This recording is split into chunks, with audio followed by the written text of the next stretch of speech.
The last train home. The rain had just begun when Emma stepped onto the empty platform. Her umbrella was broken, her shoes soaked, and the last train of the night was delayed. She sighed, hugging her coat closer. That was when she noticed him. A young man, leaning against the bench, hands buried in his pockets. His dark hair was damp from the drizzle, but his eyes, warm and steady, met hers with a quiet familiarity. "You always catch the last train too?" he asked, offering a faint smile. Emma blinked. "Always? I don't think we've met." He tilted his head. "Maybe not formally. But I've seen you here before. Same time, same train." She felt a blush rise to her cheeks. She had noticed him too, though she never admitted it. A stranger whose presence had slowly become part of her evenings. As the minutes stretched, they began to talk. About the city, about music, about little things that didn't seem important yet felt strangely significant. His name was Daniel. He worked at a bookstore 2 stops away. She worked late shifts at the hospital. Their paths crossed only here, in this fleeting moment between departures. The train finally arrived, screeching to a halt. They boarded together, sitting side by side.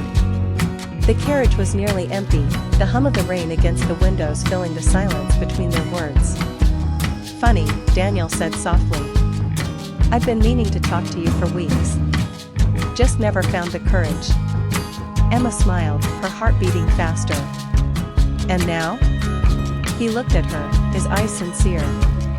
"Now I think I'd regret it forever if I didn't." The train slowed at her stop. She hesitated, the door sliding open. The night air was cold, but something warmer lingered in her chest. Before stepping out, she turned back and whispered, "Same time tomorrow?" Daniel's grin lit up the dim carriage. "I'll be here."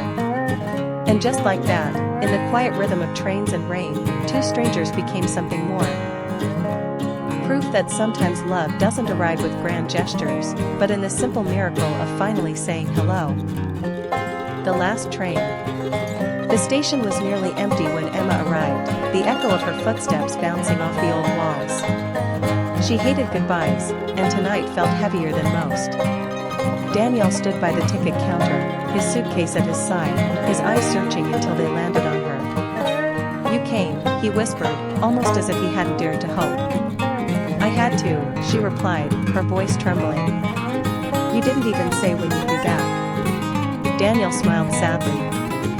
"I don't know when. The new job, it could be months, maybe longer." Emma felt her chest tighten. For years they had shared coffee on quiet mornings, late-night walks by the river, secrets only the stars had heard. She had always thought time was on their side. But now time was the enemy, pulling him away. "Do you really have to go?" she asked, her hand brushing his sleeve. He covered her hand with his, warm and steady. "If I don't, I'll never know if I was brave enough to try." "But Emma..." He hesitated, his eyes shining with something unspoken. "Leaving doesn't mean I'm leaving you. Not here." He touched his chest. Tears blurred her vision, but she managed a small laugh. "That's the cheesiest thing you've ever said. And yet it's true." He leaned closer, and in the silence of the empty platform, their lips met. It wasn't a rushed kiss, but one that held every memory, every unspoken promise. The announcement of the last train broke them apart. Daniel picked up his suitcase. "Wait for me?" Emma nodded, her voice barely a whisper. "Always." The train doors closed, and he was gone. But as the sound of the engine faded into the night, Emma stood rooted to the platform, her heart strangely calm. For the first time, she realized love wasn't about holding on, it was about believing, even in the distance between 2 souls. And she believed. The last train home. The rain fell steadily against the glass as Emma sat in the dimly lit train carriage, her heart heavy with the weight of unsent words.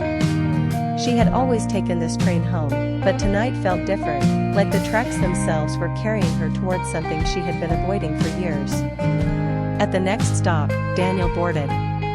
She hadn't seen him in almost 5 years, Not since the night they stood on the old bridge, where he had confessed his love, and she, too afraid, had turned away.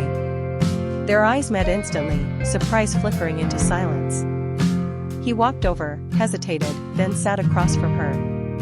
"Emma," he said softly, his voice still carrying the warmth she remembered. "Daniel," she whispered, fingers tightening around the book on her lap. For a while, only the rhythm of the train filled the air. Then, almost cautiously, he asked, "Do you still ride this line every evening?" She nodded. "Some habits never change." His smile was faint but real. "Neither do feelings." The words settled between them, fragile yet undeniable. Emma looked at him, truly looked, the way his eyes still carried kindness, the way time had only deepened the sincerity in his expression. Her heart ached with all the things left unsaid. "I was scared," she finally admitted, voice trembling. "Back then, I didn't know how to love without losing myself."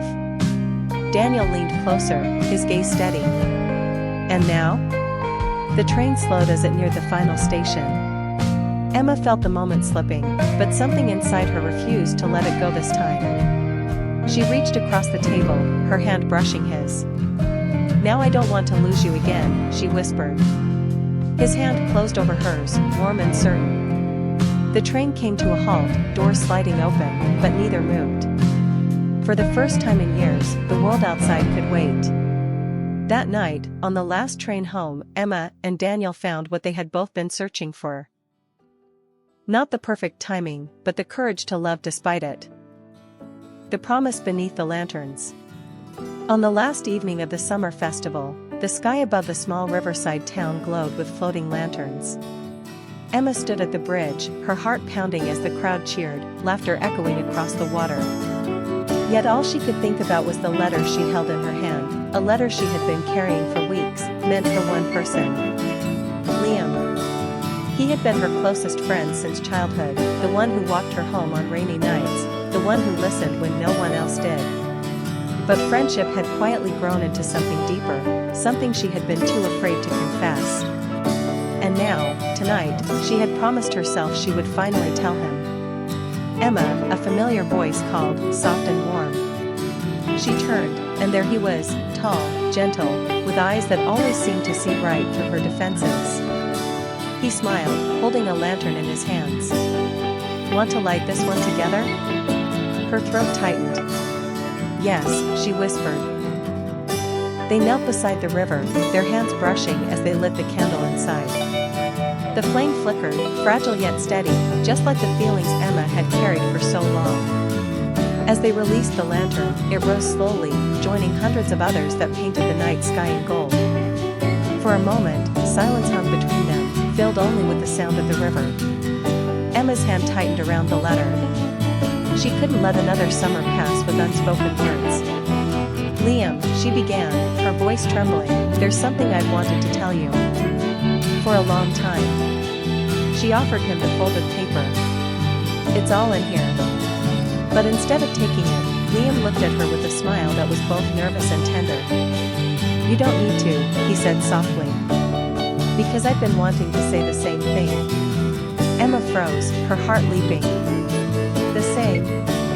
"That I love you," he admitted, his voice barely above a whisper. "I have for years." The letter slipped from her fingers, carried away by the breeze. It didn't matter anymore. Emma's eyes blurred with tears, but her smile was brighter than the lanterns above. "I love you too," she said, and when Liam pulled her into his arms, it felt like the most natural thing in the world. Above them, their lantern drifted higher, a silent witness to a promise finally spoken, a promise that, no matter where life carried them, love would always bring them back to each other. Whispers of the old cafe.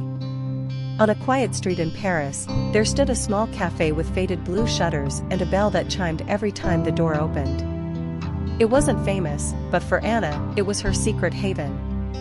Every Saturday morning, she would sit at the corner table by the window, sketching the world as it passed by. One rainy morning, while the glass was fogged from the warmth inside, a young man stumbled in, shaking raindrops from his coat. His name was Daniel. He asked the waiter for coffee but noticed Anna's sketchbook resting open. On the page was a quick drawing of him, wet hair, tired eyes, but with a spark of life. "You drew me?" he asked, half smiling. Anna flushed. "I draw everyone." But Daniel didn't look away. "Then maybe I should come back, so you'll draw me again." And he did. The next Saturday, he arrived early and took the seat across from her. He told her stories of his travels, the mountains he had climbed, the cities he had seen. She listened, her pencil dancing, capturing him not just in lines but in light, the way he leaned forward when excited, the curve of his smile when he teased her. Weeks turned into months. The cafe became their meeting place, their little world. He would bring her postcards, she would give him sketches. The bell above the door became a sound they both cherished, because it always meant one of them was arriving. One evening, long after the cafe closed, they lingered outside under the glow of the street lamp. The rain had stopped, but the cobblestones still glistened. Daniel hesitated, his voice softer than she had ever heard it. "Anna, I don't just want to be in your drawings. I want to be in your life." Her heart skipped. She had drawn him countless times, but in that moment, she realized her sketches could never hold what she truly felt. So instead of answering with words, she leaned in and kissed him. From then on, the cafe wasn't just her secret haven, it was theirs.